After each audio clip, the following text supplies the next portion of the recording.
Vous avez fait un bilan un peu de ce point de ne pas défaire l'œuvre du père? Qu'est-ce que c'est? Maintenant, je suis beaucoup plus attentive, mais je me dis, mais c'est incroyable. Enfin, Georges et moi, en fait, parce que c'est comme il est mon miroir, je me dis que je dois le faire aussi, bien sûr. On dit sans arrêt ce qui va arriver. Mais je dis, mais non, on ne devrait pas, quoi. On dit, ah bah oui, il va me dire ci, il va me dire ça, mais je dis, non, non, c'est rien. Non, c'est rien, tu vois. Oui, oui. Et c'est bien qu'on détermine, et puis, donc, bah, finalement, moi, je me dis, j'entends, ah bon, bah, si tu dis ça, bon, bah, ok, ça va, c'est ça qui va arriver, quoi. Ouais. C'est fou, mais c'est complètement fou. Et c'est souvent, hein. De prévoir le négatif, quoi. Prévoir, Oui, prévoir. Voilà. Dire ce que l'autre va dire, ce qu'il va, etc. Et ouais, c'est intéressant, hein. C'est incroyable, ouais. incroyable. Dans la journée, franchement. Moi, il y a un truc qui m'a frappé aussi, c'était la semaine dernière, hein, en méditation sur la critique. Il m'est vraiment venu un truc assez puissant de voir à quel point en fait ça détruisait la vie en fait. Je dis en fait quand je critique quelqu'un, ouais, il est désagréable. En fait, l'intention qu'il y a derrière la critique, c'est en fait il devrait pas exister. Il devrait pas être comme ça. Et en fait, c'est en creusant vraiment l'intention, tu te dis ouais, en fait, il est désagréable ou de je sais pas quoi. C'est ouais, je l'ai catégorisé dans un truc négatif et ce truc négatif, ça ne devrait pas exister. Et en fait, c'est un vœu de mort sur cette personne. Oui, c'est fort possible. Et ça m'a frappé de me dire, ah mais ouais, en fait, dès que je critique quelqu'un, je le réduis à ce truc négatif qui ne devrait pas l'être, et donc il a tort d'être comme ça, et donc il ne devrait pas être vivant, et donc il devrait disparaître de ma planète. Ah ouais. Je me suis dit, waouh, c'est super violent en fait. Ouais. Dans l'intention, c'est il ne devrait pas exister en fait. Et je me suis dit, ah ouais, effectivement, parce que je me disais, ouais, critiquer, ça fait du mal, mais ça rabaisse. Enfin, tu sais, c'est comme s'il y avait le niveau normal, quelqu'un agréable ou quelqu'un neutre. Et lui, il est en dessous, du coup, ça rabaisse. Il est là, non, il est en dessous. C'est comme si j'appuyais sur le nez pour qu'il coule d'en haut, quoi. Je me suis dit, mon Dieu, c'est horrible. Après, il faut séparer la personne de la chose qu'il fait. Oui, mais souvent, c'est pas le cas. Souvent, c'est pas, il a eu un comportement désagréable, quoi. C'est, ah, il est désagréable. Oui. Et du coup, je me suis rendu compte vraiment, ouais, ce qu'on aimait en conscience, c'est soit ce souhait de mort, soit ce souhait de vie. Genre, ah bah, il est quand même gentil, il pourrait être plus agréable, il pourrait... Et ça m'a vraiment frappé de me dire, ah ouais, il faut vraiment totalement arrêter de critiquer parce que ça envoie de l'énergie de mort, quoi. Ouais. C'est terrible, quoi. Donc on facilite la guerre à ce moment-là. Et donc voilà, on facilite... Ah mais ça commence par nous, hein. Moi, je me dis, mais à chaque fois, c'est vrai, toute parole, on crée la guerre ou la paix? Quelle responsabilité, hein? Alors que si on dit ce qu'on souhaite, par exemple, bah, j'aimerais que tu sois quand même plus patiente avec moi, que tu sois plus aimable, que tu m'apportes plus de besoin. Là, ça tire vers l'eau, en fait. Dire, bah, tu as un niveau ou tu as un endroit, j'aimerais un autre endroit. Et là, c'est positif, quoi. Dire, exactement, ouais. Mais j'aimerais qu'on parle plus souvent, j'aimerais, je sais pas quoi. Des besoins. Dire, ouais, t'es comme ci, ouais, t'es comme ça. Là, ça... Ah, ça plume, hein, c'est vrai. Comme si on écrasait une mouche, j'étais là, ah, c'est horrible. Donc ouais, ça m'a frappé cette semaine, ouais. Tout à fait, c'est très fort, hein, ouais. C'est toujours dans cette optique de ne pas défaire l'œuvre du Père, quoi. L'optique de se dire, bah, l'amour est partout et pousse tout doucement.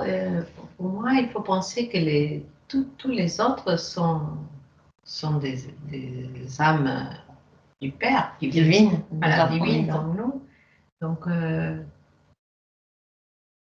je pense qu'il faut penser quand on est en train de juger ou de critiquer quelqu'un, moi maintenant, parce que c'est tout de suite, il y a qu'est-ce que je suis en train de faire? Il y a comme un, tu vois, un truc dans...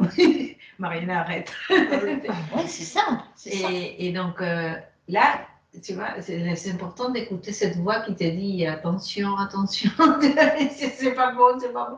Et donc, s'arrêter et dire bon, je juge plus, voilà, je me pardonne pour faire ça, je me pardonne et je pardonne l'autre être et je le libère, tu vois. Ben ça, petit exercice comme ça. Ouais. Sur le coup, c'est bien pour que ça arrête la critique. C'est ça. Oui, voilà. Et pour réparer, au Ho'oponopono, ça marche, c'est bien, tu vois.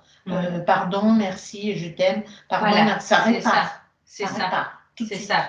Et je me pardonne parce que je vois mon personnage aussi qui critique, qui voilà.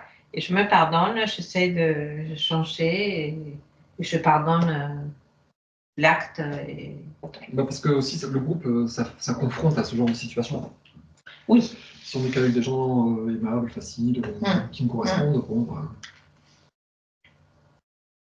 c'est plus facile, quoi.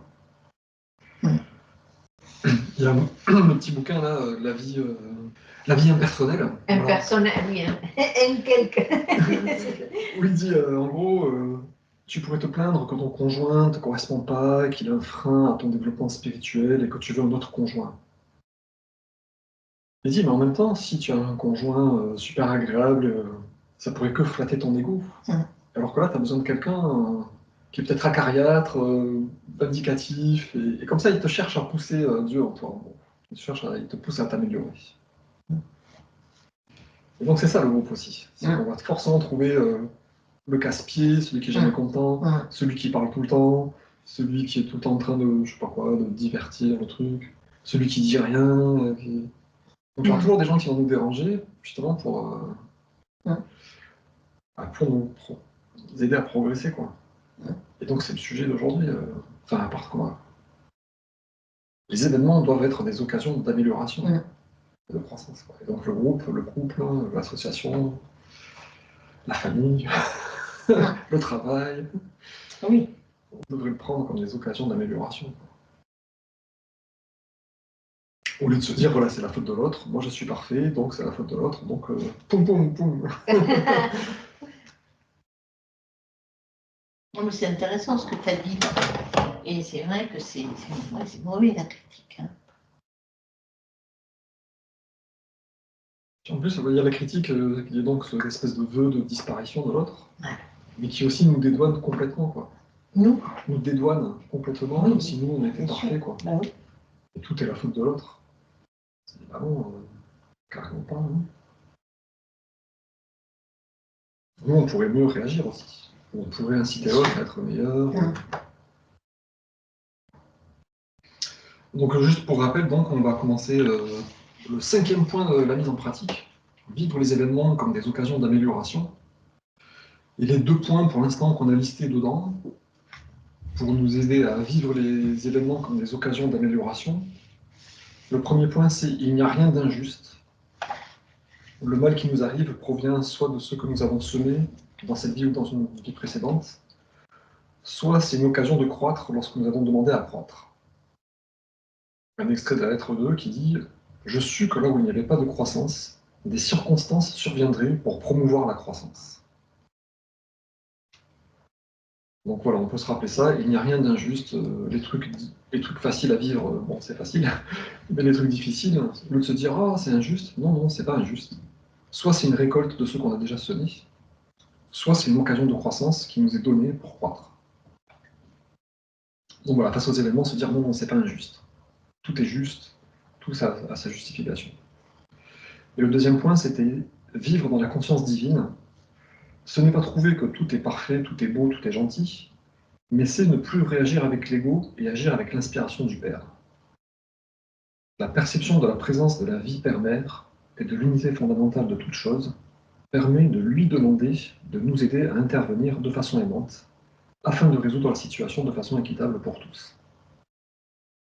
C'est-à-dire une situation problématique, c'est une situation d'entraînement pour exprimer Dieu. Oui. Et se dire, allez, voilà, c'est une occasion de m'améliorer dans l'expression de Dieu. Je vais pouvoir dire la parole libératrice, ou dédramatiser la situation en rigolant, ou en ayant le courage de faire quelque chose.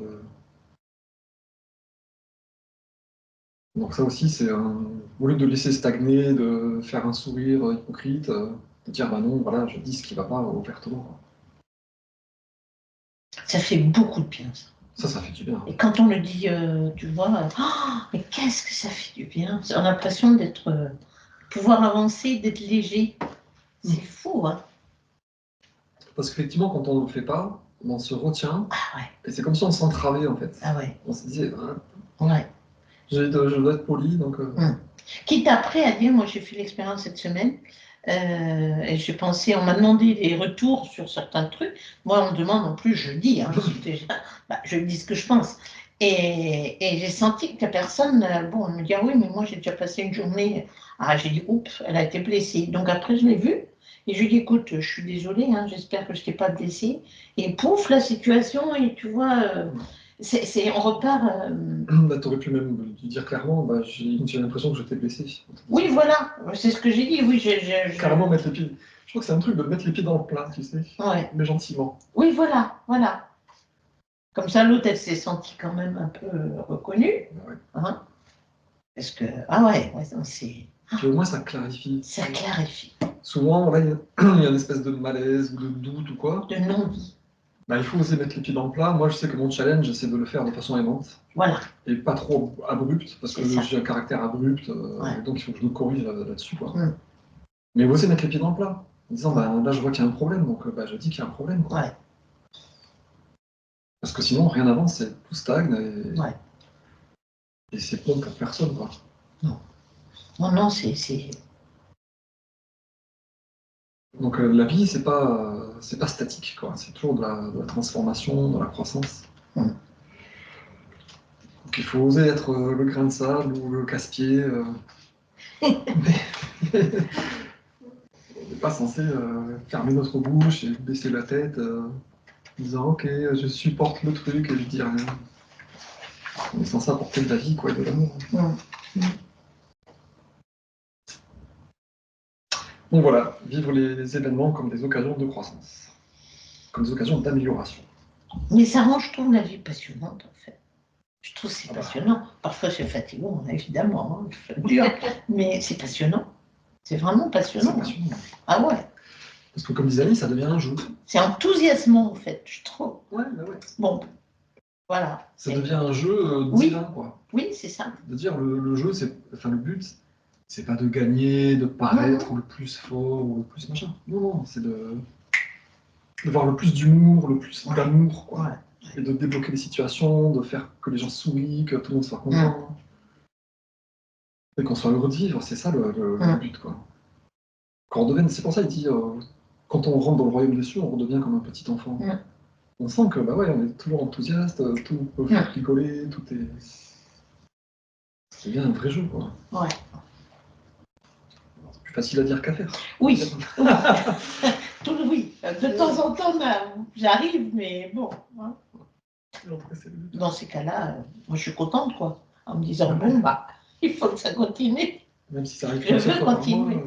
Hein, même si ça arrive qu'une fois par mois ou que de temps en temps, c'est quand même bien. Oui, quand même. Voilà. C'est progressif. Voilà. C'est très progressif. C'est pour ça qu'il met beaucoup l'accent sur la patience aussi, le Christ. Bon, donc aujourd'hui, pour commencer ce 5e point, on va lire l'article « La conscience christique », qu'on a déjà lu plein de fois, hein, sûrement. Donc là, il essaie de le percevoir sous cet angle-là, vivre les événements comme des occasions d'amélioration. Alors allons-y.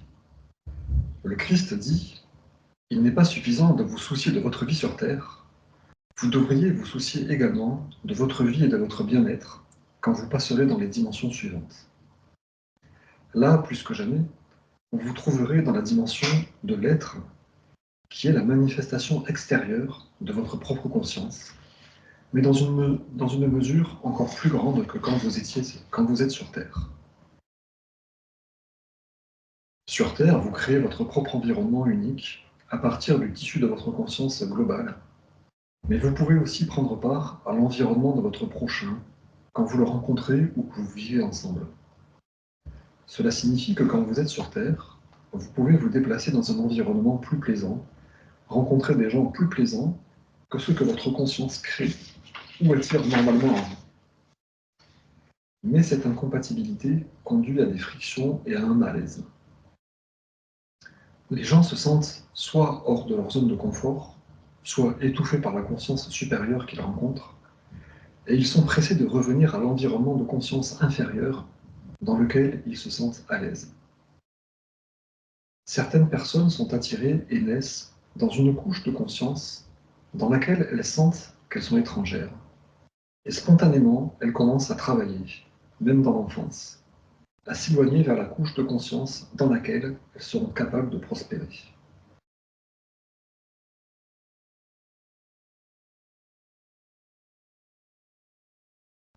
Donc là déjà, bon, on peut voir un petit peu cette histoire de...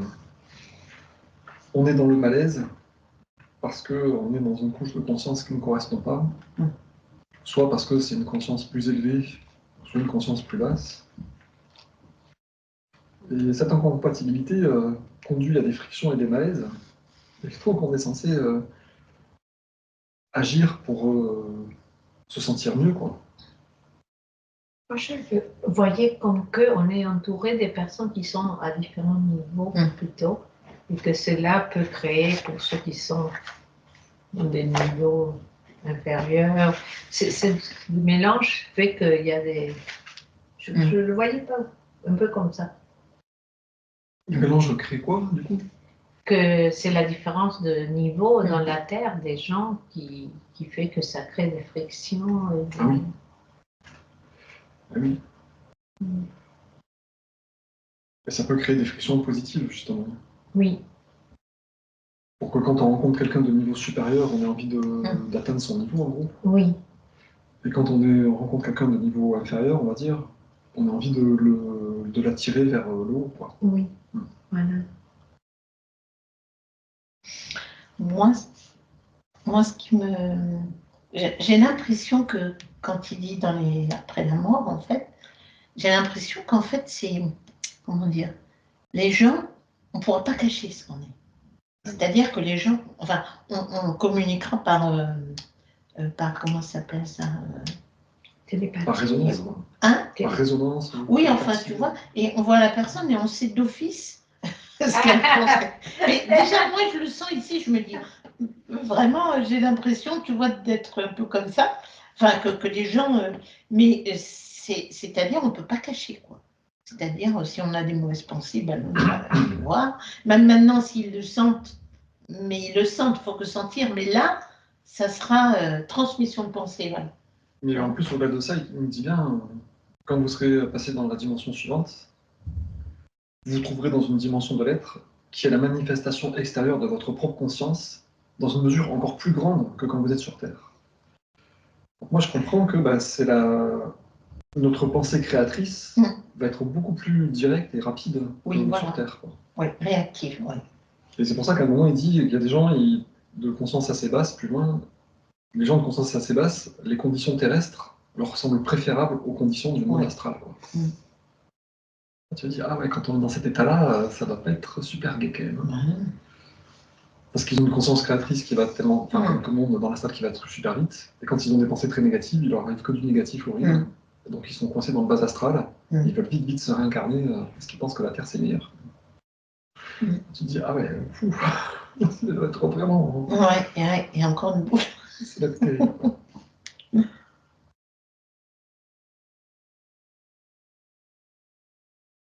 Bon, on va continuer, juste le paragraphe suivant. Le niveau de conscience avec lequel vous mourrez est le niveau que vous ramènerez. Parfois, une personne ayant un niveau élevé de perception spirituelle peut être attirée à la naissance dans une famille de niveau spirituel inférieur, car cet environnement renforcera sa conscience et augmentera son endurance spirituelle lorsqu'elle luttera dans ses jeunes années, pour retourner à sa demeure de conscience légitime dans la couche spirituelle sur Terre, et plus tard dans le monde suivant. Donc là aussi, on voit qu'il y a des gens qui peuvent faire le choix de s'incarner dans une famille qui leur est plus difficile pour renforcer leur conscience, quoi, pour augmenter leur endurance. C'est pas de la méchanceté ou du hasard mal placé, c'est encore des occasions de croissance. Et aussi, cette phrase, elle est quand même assez terrible. Le niveau de conscience avec lequel vous mourrez est le niveau que vous ramènerez. Souvent, on dit que dans le monde astral, on ne progresse pas, en fait. C'est en venant sur Terre qu'on progresse. Ah oui. Parce que dans le monde astral, on perçoit la lumière divine, tout est bien, on voit nos pensées créatrices tout de suite, et donc hop, on arrête de faire des bêtises. Et donc on ne progresse pas. Et on vient s'incarner pour progresser. Comme il dit là, Ouais. renforcer notre conscience, augmenter notre endurance spirituelle. C'est un peu logique aussi, non? Ah ouais. Parce qu'on ne va pas sauter des niveaux si on n'est pas... Il nous faut la motivation d'aiguillon sur Terre, quoi. Ah, voilà, les gens pénibles. Ouh. Les situations terribles, là. Ouh. Mais c'est bizarre parce que si dans le monde astral, on voit tout de suite action-réaction, ben on doit, donc c'est là qu'on progresse parce que sur Terre, parfois, on a le retour, mais bien après. Donc pour faire le lien, c'est pas aussi facile. Donc je trouve que c'est bizarre, quoi. Parce que faire le lien, parfois ça peut, on peut Je avoir... pense qu'on sort du personnage, tu vois, quand on va dans le monde astral, on sort de ce personnage et on est capable de se dire, mais qu'est-ce que tu as fait? Tu vois, parce que les situations se répètent tant qu'on ne les a pas apprises. Donc c'est ça, en fait. Si on n'a pas pris la leçon, voilà, nous-mêmes, on va se dire, mais il faut que tu ailles de nouveau pour apprendre cette leçon. Tu vois, il y a des choses que tu n'as pas tout compris. Tu vois. Vous avez vu les gens qui font des NDE, des expériences de mort temporaire? Ouais. Ils disent tous que quand ils quittent leur corps, ils se sentent super bien. Ils voulaient bien. Oui, voilà. Dans cet état-là, on n'a plus envie de critiquer, on n'a plus envie de prendre rien du tout. On baigne dans la conscience que Dieu est partout, quoi. Donc on n'est plus du tout dans tous les trucs qui poussent au négatif, quoi. On est heureux, on est bien, tous les besoins sont satisfaits. Donc on ne produit plus de négatif, mais par contre, l'intensité d'expression divine, ça augmente que quand on est face à la difficulté, quoi.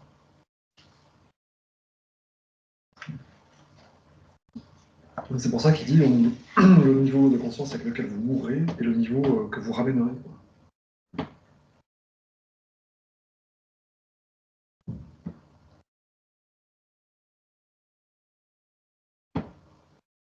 Donc je continue le paragraphe 3.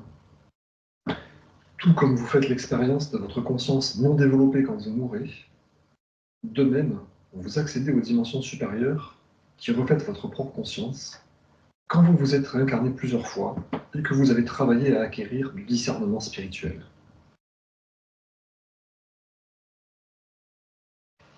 Vous voyez cette phrase. Tout comme vous faites l'expérience de votre conscience non développée quand vous mourrez, de même vous accédez aux dimensions supérieures qui reflètent votre propre conscience quand vous vous êtes réincarné plusieurs fois et que vous avez travaillé à acquérir du discernement spirituel. Et alors, vous trouvez que vous et tous ceux que vous rencontrez, vous êtes de la même conscience. Vous serez attiré dans les conditions qui sont compatibles et auxquelles, en raison de votre propre créativité, vous pourrez parfaitement contribuer. Si lors du décès, la conscience a été centrée sur l'ego et vicieuse, l'individu se réincarnera rapidement, puisque le sentiment d'inconfort sera intolérable. Une telle personne retourne volontiers sur Terre sous une autre identité. À ce niveau d'existence, les conditions terrestres semblent préférables à celles du monde astral. Et ensuite, le passage qui nous intéresse. Cela prend de nombreuses vies avant que l'âme s'éveille au fait que s'échapper est possible uniquement lorsque l'esprit humain s'emploie à essayer d'élever ses perceptions et sa conscience jusqu'à une zone de confort plus supportable.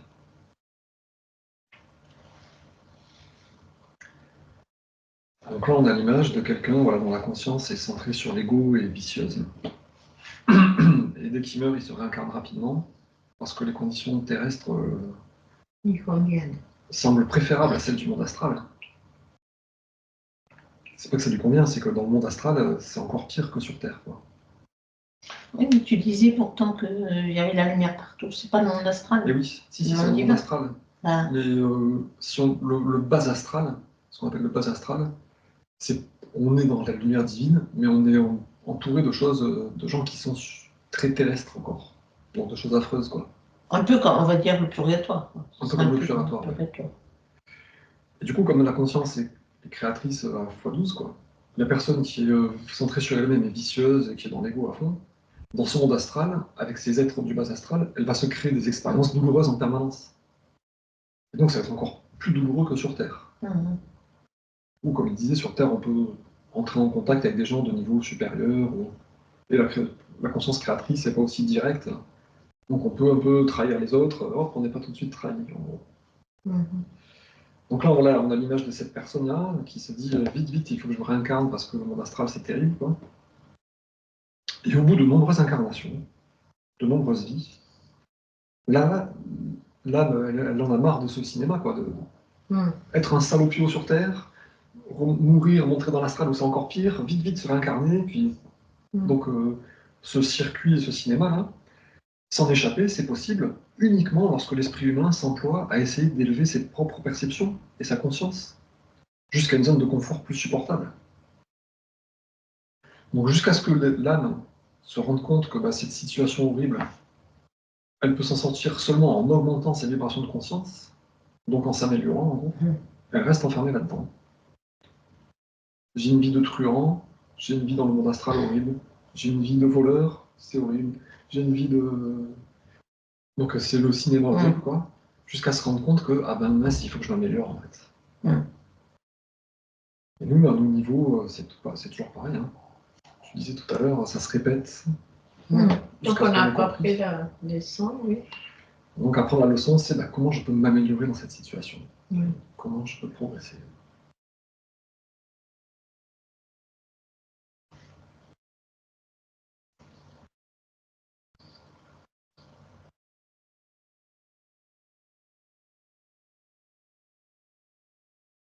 Ça paraît assez clair en fait.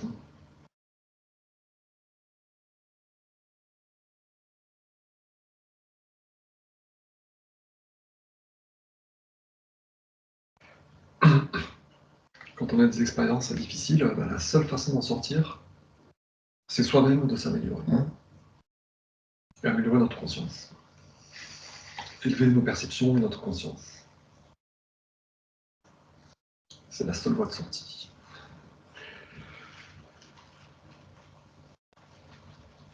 C'est pas se montrer plus fort que l'autre, plus intelligent, plus dominant, ou au contraire esquiver en disant hop, je vais m'en sortir, hop, j'esquive mes responsabilités, je dis rien, je fais semblant. Ah non, ça marche pas. Il y a tout un tas de gens qui se croient gentils en faisant ça en fait. En esquivant, en disant rien, en disant ah mais c'est pas confortable, hop hop hop, je pars sur la pointe des pieds et je souris. Mais ça change rien. Si c'est dommage, ça c'est facile à faire. Je dis rien, ou alors je me laisse aller à crier, à dominer, à taper du poing sur la table. Pour certains c'est facile aussi. Et non, c'est pas la solution non plus. Comme on disait tout à l'heure, la solution c'est de mettre les pieds dans le plat avec amour. Dire les choses avec amour, et avec soi-même aussi, hein, en disant, comme on va le voir après, là. Oui. Oui, Marc, peut-être que par amour, c'est de ne rien dire au moment présent. Peut-être que par amour, c'est de rien dire. C'est de ne rien dire sur le moment présent. Oui. Peut-être, oui, oui. Mais c'est vrai que c'est... Comment dire? Enfin, il y a d'autres passages où on a bien compris que être dans l'amour, c'est pas être passif et ne rien faire devant le manque d'amour. Et devant l'autre qui a un comportement inacceptable, par exemple. C'est pas rester passif, quoi. Donc effectivement, tu as raison, des fois ça veut dire ne pas dire sur le coup, parce que c'est pas le moment, l'autre ne peut pas entendre.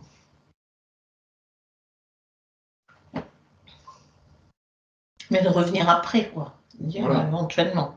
Oui, c'est juste aussi, je pense. Ça, À un moment donné, parce que comme ça, on a fait baisser la pression aussi chez nous. Des fois, il vaut mieux se dire, voilà. Oui, oui, plutôt que paf. Moi, j'essaie de faire ça maintenant, parce que sinon, j'ai tendance à...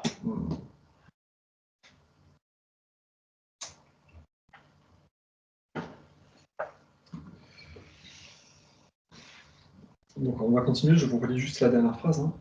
Cela prend de nombreuses vies avant que l'âme s'éveille au fait que s'échapper est possible uniquement lorsque l'esprit humain s'emploie à essayer d'élever ses perceptions et sa conscience jusqu'à une zone de confort plus supportable.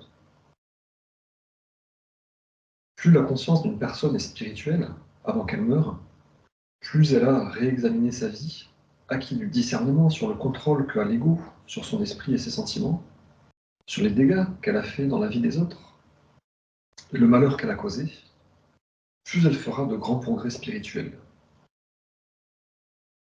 Alors qu'elle éprouve un remords brûlant, la douleur du remords éradique la domination de l'ego de son esprit et de son cœur. Jusqu'à ce que, petit à petit, elle quitte finalement cette vie, pleinement consciente que la voie de l'amour inconditionnel est la seule voie à suivre.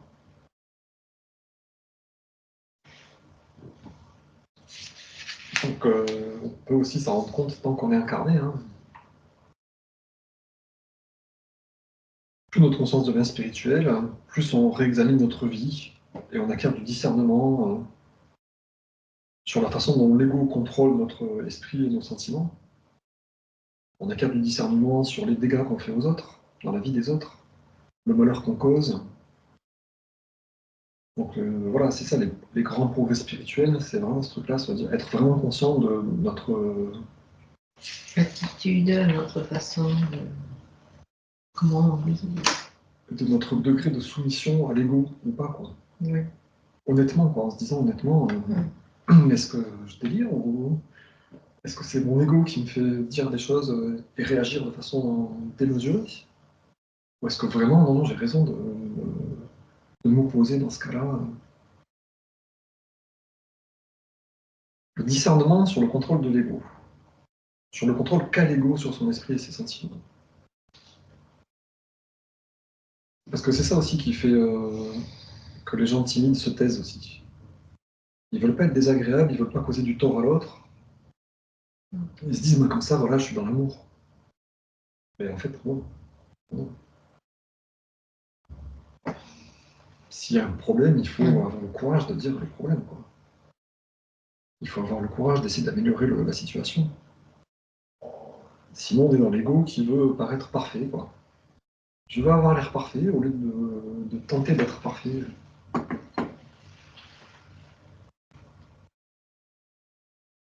Donc le discernement sur le contrôle qu'a l'ego sur notre esprit et nos sentiments, voilà, c'est ce qu'il faut qu'on développe. Hein. Parce qu'on peut beaucoup faire de dégâts aussi par l'inaction.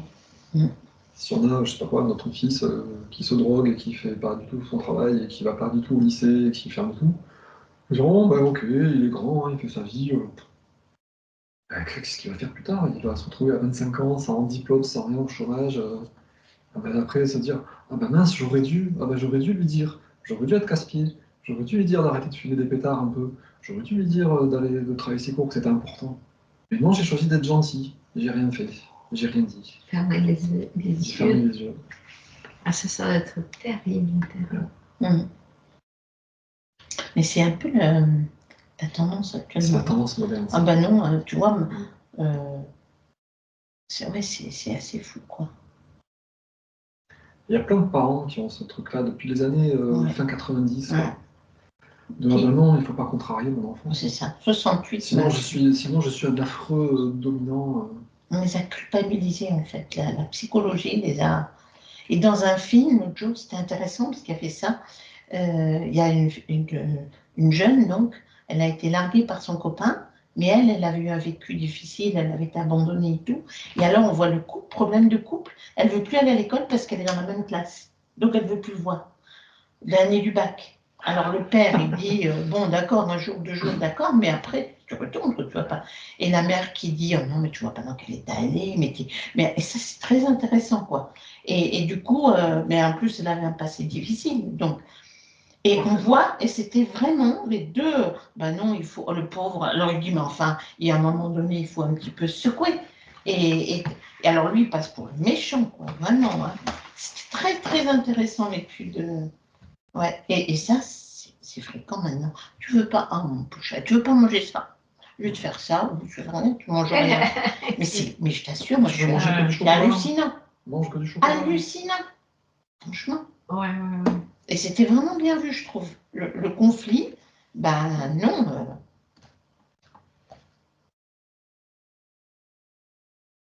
De peur de traumatiser, quoi. Ouais, c'est clair. Mais à un moment donné, C'est attends. pour ça, il y a Jordan Peterson, il a écrit un bouquin qui s'appelle 10 règles pour la vie. Le Jordan Peterson, Ouais. c'est un psychologue, il a écrit un livre qui s'appelle 10 règles pour la vie. Allez, 10 règles. 10 règles. Et il y en a une, c'est ne laisse pas ton enfant faire quelque chose qui ferait que tu ne l'aimes pas.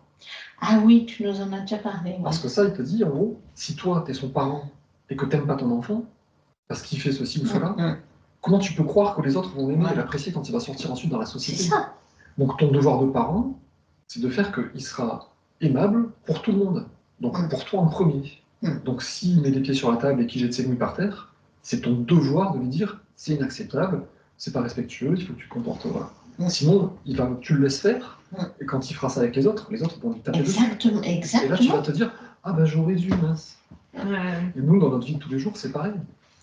Quand on est confronté à des gens qui ont des comportements qui ne conviennent pas du tout, ben, on est censé leur dire gentiment, ben, ça ne me convient pas du tout, quoi. Et j'attendrai ça et ça plutôt, quoi. Sinon, on va les laisser faire. Et face aux autres, si c'est nos proches et qu'on les aime, face aux autres, comment ça va se passer? Ça va être encore pire, quoi. Enfin, c'est des inconnus qui les aiment pas plus que ça. Si nous on les aime, c'est notre devoir de leur dire, mais là, tu déconnes, quoi. Oui, si on dit rien, on est responsable. C'est ça, ouais. Tout à fait. Et pareil, de leur communiquer ce truc-là, de dire les événements sont des occasions de croissance. C'est pas pour te faire du mal que je te dis ça. C'est pas pour me montrer supérieur et t'écraser. C'est juste pour te dire, mais si tu peux t'améliorer, quoi. Ouais, c'était. Alors, je reviens, ils ont été voir le CPU, ils ont trouvé des solutions.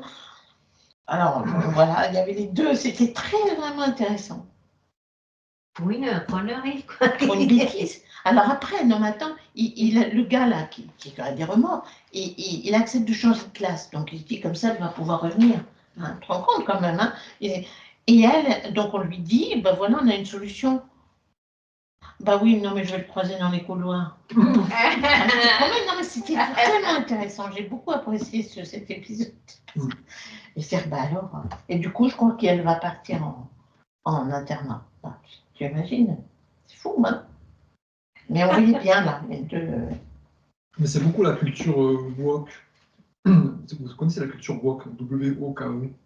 Non, c'est les gens qui ont les cheveux roses, qui se prennent à moitié pour des hommes et des femmes, mais entre deux, mais à moitié pour des trucs. Le problème générique, c'est je veux que le monde s'adapte à mes faiblesses. Et moi, je refuse de m'adapter au monde. Et c'est ça le problème. Donc ils veulent des safe space, sur des espaces où ils ne seront pas jugés, où on ne les regardera pas de travers. Ils pourront faire n'importe quoi. Il y a des gens qui se prennent pour des bébés, hein, qui ont 25 ans, qui s'habillent avec des couches et qui se filment sur YouTube en disant et vous êtes obligé de dire que c'est génial et personne ne doit me critiquer, sinon c'est de. Sinon, c'est. Ouais, je te promets. Donc, ces gens-là, tu vois, on leur a ils ont tellement été élevés par des parents démissionnaires qui ne veulent pas les contrarier, qu'ils en sont arrivés à ce truc-là de dire je peux faire n'importe quoi et tout le monde doit m'applaudir et je veux toujours être dans un monde qui me dit toujours oui et qui est toujours agréable.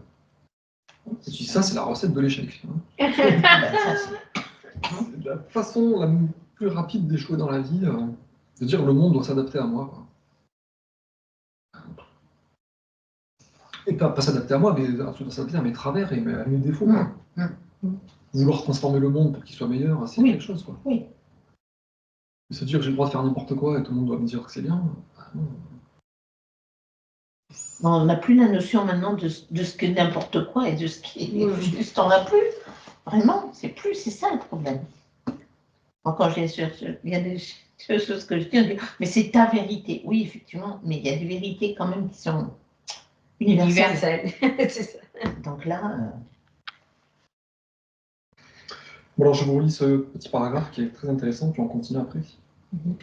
Plus la conscience d'une personne est spirituelle, avant qu'elle meure, plus elle a réexaminé sa vie, acquis discernement sur le contrôle qu'a l'ego sur son esprit et ses sentiments, sur les dégâts qu'elle a fait dans la vie des autres, et le malheur qu'elle a causé, plus elle fera de grands progrès spirituels. Alors qu'elle éprouve un remords brûlant, la douleur du remords éradique la domination de l'ego, de son esprit et de son cœur, jusqu'à ce que, petit à petit, elle quitte finalement cette vie, tellement consciente que la voie de l'amour inconditionnel est la seule voie à suivre. Une telle personne comprend pleinement, reconnaît et est clairement consciente que toutes les souffrances, maladies, privations, manque de succès, malheur, sont issues du manque d'amour dans son approche de la vie, des gens et de l'environnement.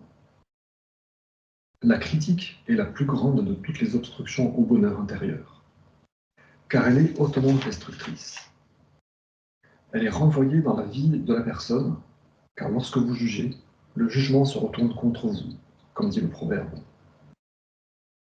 Critiquer les autres interfère avec leur bien-être. Et par conséquent, lorsque nous faisons mal aux autres, même très légèrement, à nouveau le mal nous reviendra avec les intérêts. Par conséquent, quand vous entreprenez de suivre la voie du Christ, vous devez comprendre que c'est un chemin d'auto-analyse sans relâche. Vous devez trouver le courage de regarder vos actions à la lumière de l'amour et vouloir voir la vérité concernant vos pensées et émotions.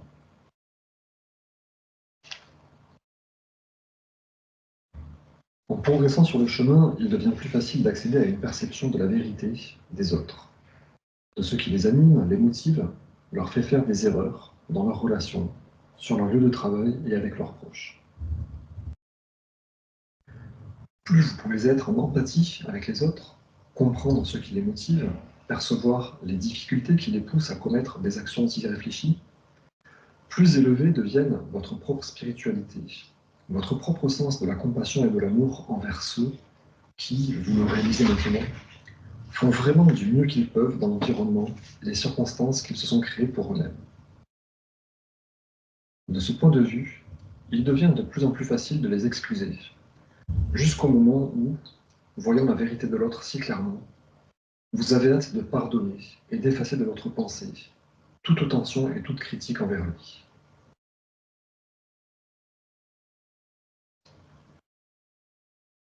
Donc là, on a un bon résultat de discernement aussi.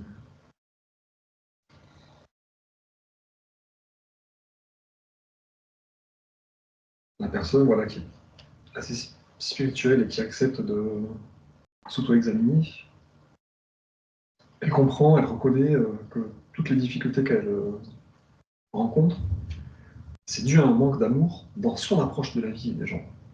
C'est pas dû aux autres. Ça, c'est terrible. Toutes mes difficultés sont dues, mes échecs, sont dus à mon manque d'amour dans ma façon d'agir, de penser.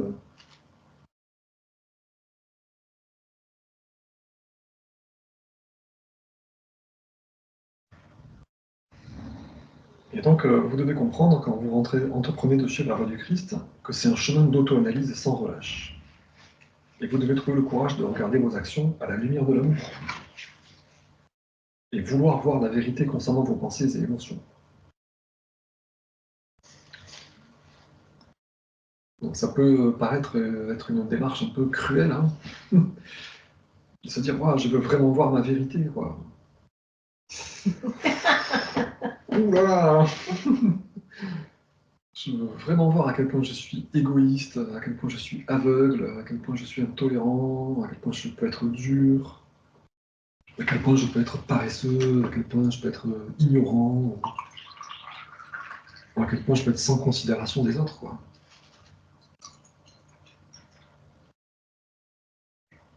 Or justement, comme il le disait un peu plus haut, la douleur brûlante du remords, c'est ça qui va éradiquer la domination de l'ego. Il disait, alors qu'elle éprouve un remords brûlant, la douleur du remords éradique la domination de l'ego, de son esprit, de son cœur. Donc tant qu'on ne fait pas cette auto-analyse impitoyable de soi-même, et cette auto-observation sans relâche, eh ben, on n'éprouvera pas ce remords terrible. Et donc notre ego ne s'en ira jamais.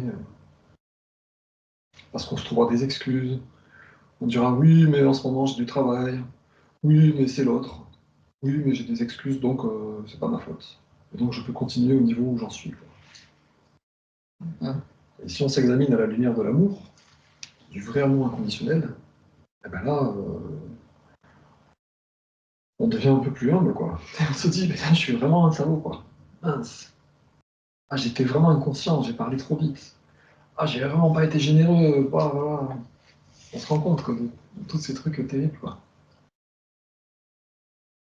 Je me suis empressé à critiquer, je me suis empressé à voir le noir chez l'autre, je me suis empressé à déprimer, à être pessimiste. Et donc, grâce à ce remords qu'on va ressentir, notre ego va relâcher son étreinte. Quoi.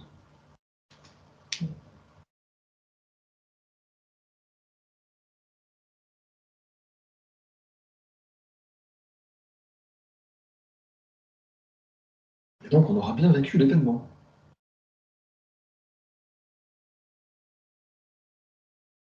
On se sera analysé, on aura bien discerné ce qui se passe en nous, on aura bien vu ce manque d'amour.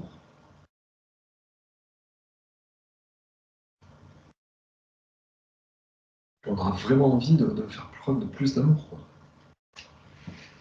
Et donc de se libérer un peu plus de l'ego.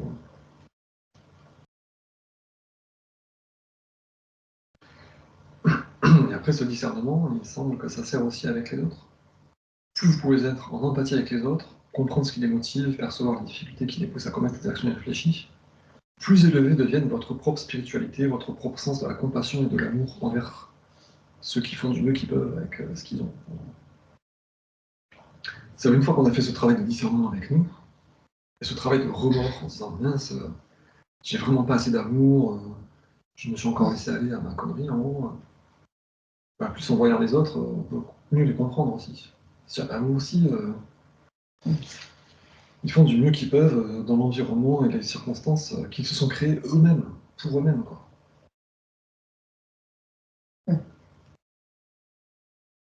Typiquement, voilà, j'imagine un prof qui arrive à la fac devant un élève qui ne sait pas correctement parler français ni compter. Hein. En fac de finance, il s'arrache les cheveux parce qu'il y a certains élèves qui ne savent pas faire un pourcentage. Donc, quand on fait de la finance, c'est quand même un problème. Et donc j'imagine le prof qui doit s'arracher les cheveux. Mais avec cette vision-là, se dire, bah oui, je comprends qu'il a eu une famille démissionnaire, pareil, des parents qui ont démissionné, à le contraindre à faire ce qu'il fallait, que lui-même, voilà, s'est laissé aller à sortir tout le temps, à se coucher à 8h du matin, à avoir plein de relations sexuelles débridées, n'importe comment. Et maintenant, il est complètement perdu et il pense qu'il va arriver à avoir un diplôme alors qu'il n'est vraiment pas éduqué, quoi. Et donc, au lieu de lui en vouloir, de lui crier dessus, il va peut-être patiemment lui dire tout ça, quoi. Dire, bah, tu as eu ton bac, c'est vrai, mais maintenant, le bac, ça veut plus rien dire, quoi. On laisse passer des gens qui savent pas compter, qui savent pas parler au bac. Donc, il va falloir que tu rattrapes ton retard, tu es en retard. C'est vrai qu'on laisse passer n'importe quoi. Tout ça, c'est la même chose. Hein. Donc, vous voyez, cette attitude de dire, je comprends l'autre et les circonstances, ça va me permettre de ne pas m'énerver et de ne pas lui crier dessus en haut, quoi. Ouais.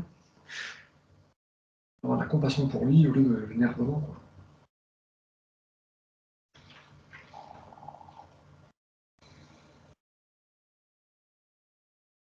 Parce qu'effectivement, on est dans un monde où il n'y a plus de repères, donc l'exemple du bac, on peut le multiplier à toutes les autres situations.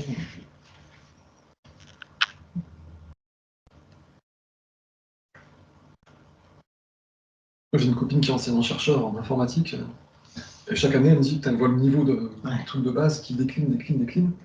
Et là, elle a un élève cette année qui a eu une mauvaise note, et qui lui dit, mais madame, je pense qu'il y a une erreur. Hein. Elle comprend pas trop, elle dit, ben oui, si vous avez eu 9, c'est qu'on est fait. Non, mais de votre part, hein, parce que moi, je suis bon normalement, j'ai des bonnes notes. Donc vous avez dû vous tromper.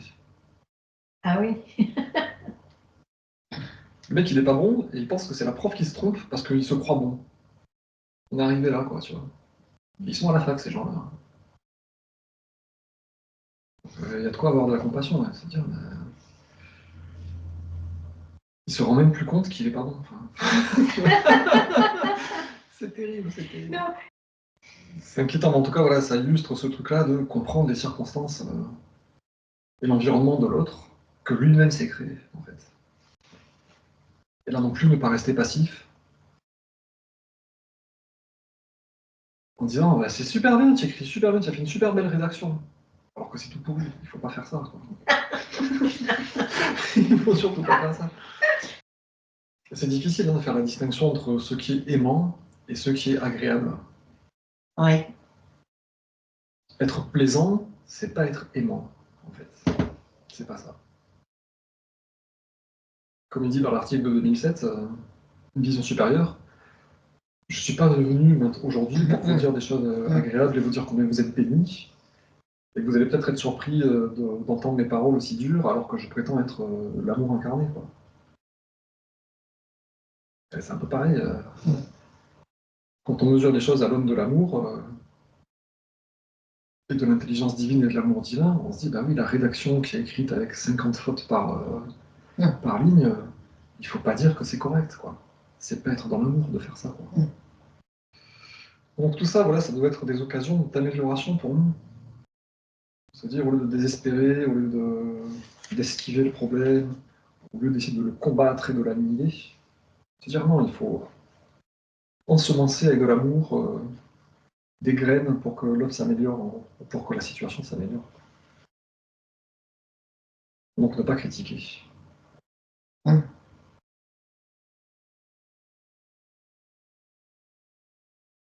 Donc je vous relis un peu la fin, puis on va terminer. Par conséquent, quand vous entreprenez de suivre la voie du Christ, vous devez comprendre que c'est un chemin d'auto-analyse sans relâche. Vous devez trouver le courage de regarder vos actions à la lumière de l'amour et vouloir voir la vérité concernant vos pensées et émotions. En progressant sur le chemin, il devient plus facile d'accéder à une perception de la vérité des autres, de ce qui les anime, ce qui les motive, leur fait faire des erreurs dans leurs relations, sur leur lieu de travail et avec leurs proches. Plus vous pouvez être en empathie avec les autres, comprendre ce qui les motive, percevoir les difficultés qui les poussent à commettre des actions irréfléchies, plus élevée devienne votre propre spiritualité, votre propre sens de la compassion et de l'amour envers ceux qui, vous le réalisez maintenant, font vraiment du mieux qu'ils peuvent dans l'environnement et les circonstances qu'ils se sont créés pour eux-mêmes. De ce point de vue, il devient de plus en plus facile de les excuser, jusqu'au moment où, voyant la vérité de l'autre si clairement, vous avez hâte de pardonner et d'effacer de votre propre pensée toute tension et toute critique envers lui.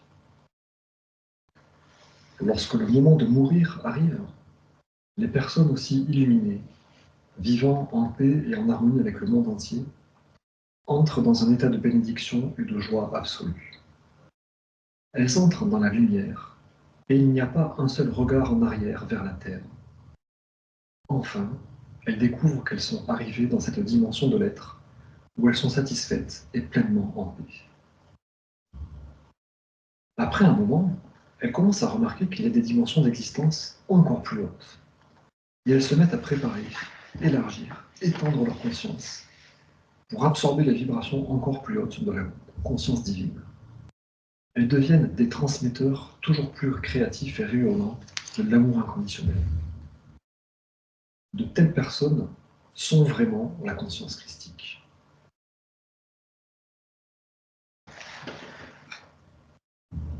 Il me semble en disant ça que l'amélioration et la croissance, c'est quasiment infini en fait.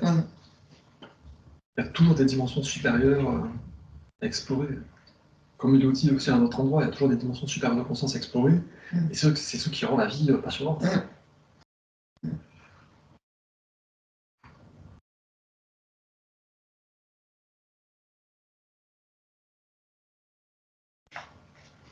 Donc le chemin est là, quoi. Tant qu'on n'a pas compris ce truc-là, qu'on est censé vivre dans l'amour inconditionnel, les expériences pénibles se répètent. Quand on comprend que c'est à nous de croître dans l'amour, on peut sortir de ce manège-là d'expériences pénibles.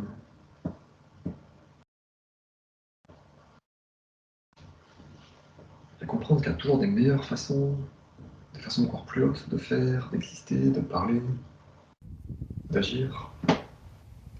On peut toujours plus exprimer la conscience divine, en fait.